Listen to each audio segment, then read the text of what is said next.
How does a hacker in a public Wi-Fi actually view your computer?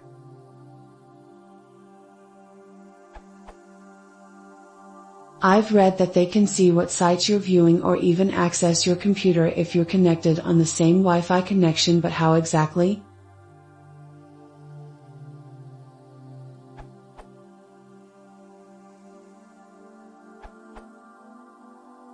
Some clarifications should be made.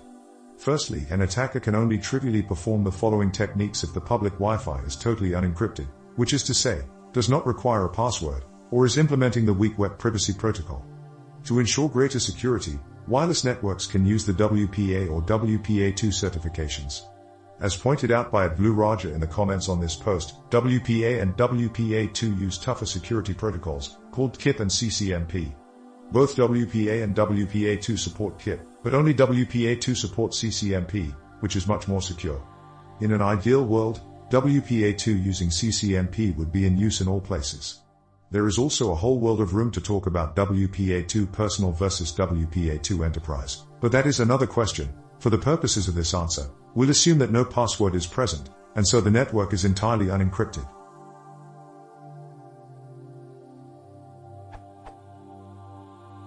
The answers by Spiff and Diogo_Rocha both point out packet sniffing, which is the simplest form of intrusion. A free program like TPDump can be used to capture all of the data sent over the wireless connection, including both traffic to or from your computer. Thus, any unencrypted internet traffic to / from your computer can be transparently viewed, either at the time or later. In the simplest case, this includes every website you visit, but if the websites in question don't use HTTPS, the green lock symbol in your browser bar, this can include passwords and usernames. This is bad. Spiff mentioned weak intrusion points, either through VNC or SSH on Unix-based machines, or known vulnerabilities. A tool like Nmap can be used to quietly scan a machine for any services you may have left open, and can then be used to attempt to break into them. In particular, remote desktop and screen sharing allow for simple visual observation of all behavior on your machine.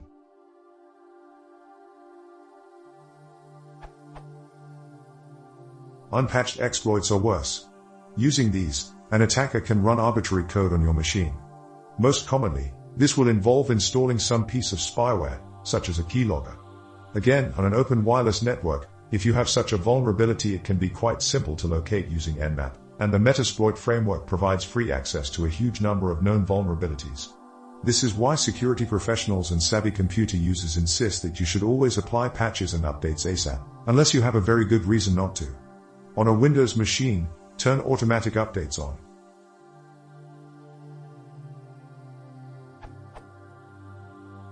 Additionally, mentioned by both at Yosh M and at Scott Chamberlain, session hijacking became a major news item in the past few months, and this is also relatively simple to implement over open Wi-Fi.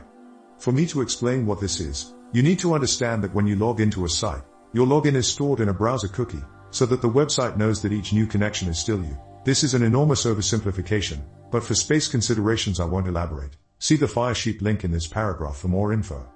Unfortunately, if HTTPS is not used, or a man-in-the-middle attack is used to set up a false HTTPS connection, see next paragraph, these cookies are sent in plaintext and broadcast to the entire wireless network. Thus, anyone who is listening for it can catch that cookie, and piggyback on your session. This was implemented in a Firefox plugin called Firesheet. A great discussion from the author of the plugin is here, this URL, and you can find the plugin yourself with no real difficulty.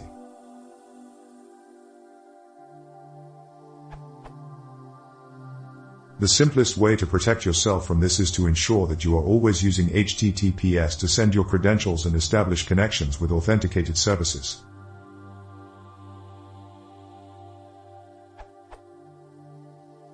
Finally, open wireless networks enable attacks known as man-in-the-middle attacks. These are when a machine intercepts your traffic intended for a third party, adjusts or records it, and then sends it on. This can be implemented when you believe you are using HTTPS, and as a result caution should be used on open wireless networks even when HTTPS would cause you to believe you are safe.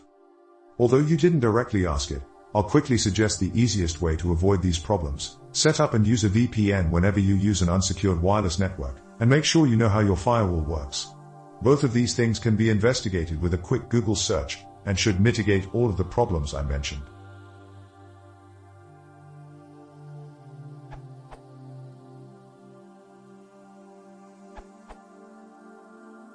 For a sobering and scary look at some of the things they can easily do, take a look at Steve Gibson's discussion of Firesheep located at this URL, and also a discussion of how hotspot owners can easily protect against that exploit.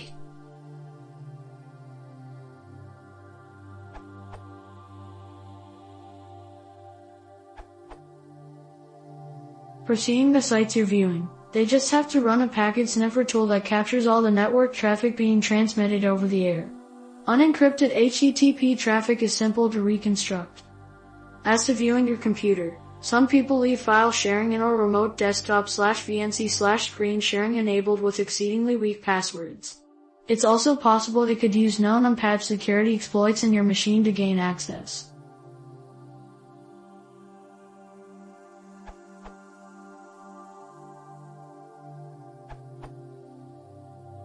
Another potential danger with public Wi-Fi is the existence of rogue access points, especially the evil twin variant. Simply put, an attacker creates a wireless access point with the same name and spoofed MAC address as a real app near the victim's computer, say, for example, Starbucks. The attacker can then send to authentication packets, causing all connected clients to disconnect from the real Starbucks network. When the affected devices attempt to reconnect, they will instead connect to the evil twin access point, so long as it is broadcasting a stronger radio signal. An attacker can then perform a person-in-the-middle attack on affected devices, allowing for example, session hijacking and other attacks outlined by the above posters.